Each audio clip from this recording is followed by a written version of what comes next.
Hello എല്ലാവർക്കും നമസ്കാരം. ഞാൻ ഡോക്ടർ ബിന്ദു, കുട്ടികളുടെ സ്പെഷ്യലിസ്റ്റാണ്. കമൻസിൽ ചിലർ ചോദിച്ചിട്ടുണ്ടായിരുന്നു കുട്ടികൾക്ക് ഏത് തരം മീനാണ് കൊടുക്കാൻ പറ്റുന്നത്, അയല നല്ലതാണോ എന്നൊക്കെയുള്ള കാര്യം.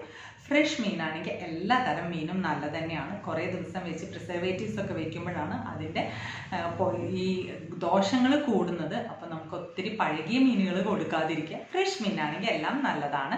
ഇപ്പം അയലയാണെങ്കിലും നല്ലത് തന്നെയാണ്. പക്ഷെ അതിൽ നിങ്ങൾ നോക്കുമ്പോൾ കുറേ ദിവസം വെച്ചിരിക്കുന്ന സാധനങ്ങളൊക്കെ ആണെങ്കിൽ അത് ഒഴിവാക്കാൻ നോക്കുക.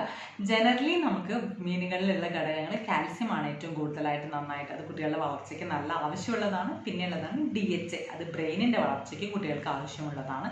അതല്ലാതെയും വേറെ കുറേ സാധനങ്ങൾ, പല വൈറ്റമിൻസും മീനിലുണ്ട്. കുട്ടികളുടെ ഭക്ഷണത്തിൽ ഒരു ഭാഗം ദിവസം ഒരു ടൈപ്പ് ഓഫ് ഫിഷ് എങ്കിലും ഒന്നെങ്കിലും കൊടുക്കാൻ നിങ്ങൾ നന്നായിട്ട് ശ്രദ്ധിക്കണം.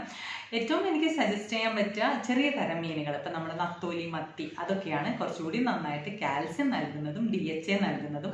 മത്തിയൊക്കെ കുട്ടികളുടെ ബ്രെയിൻ ഡെവലപ്മെൻറ്റിന് വളരെ നല്ല സാധനമാണ്. നമ്മൾ ജനറലി സ്മെല്ല് എന്നൊക്കെ പറഞ്ഞ് ചിലപ്പോൾ മാറ്റി വെക്കുന്നുണ്ടാവും. അത് കുട്ടികളെ ആദ്യം തന്നെ നിങ്ങൾ കൊടുത്ത് പഠിപ്പിക്കുക, അതെന്തുകൊണ്ടും നല്ലതാണ്. അപ്പോൾ ആ ഒരു ഡൗട്ട് ക്ലിയർ ആയെന്ന് വിശ്വസിക്കുന്നു. പുതിയ വീഡിയോ ആയിട്ട് വരുന്നവരെ ബൈ ആൻഡ് ടേക്ക് കെയർ.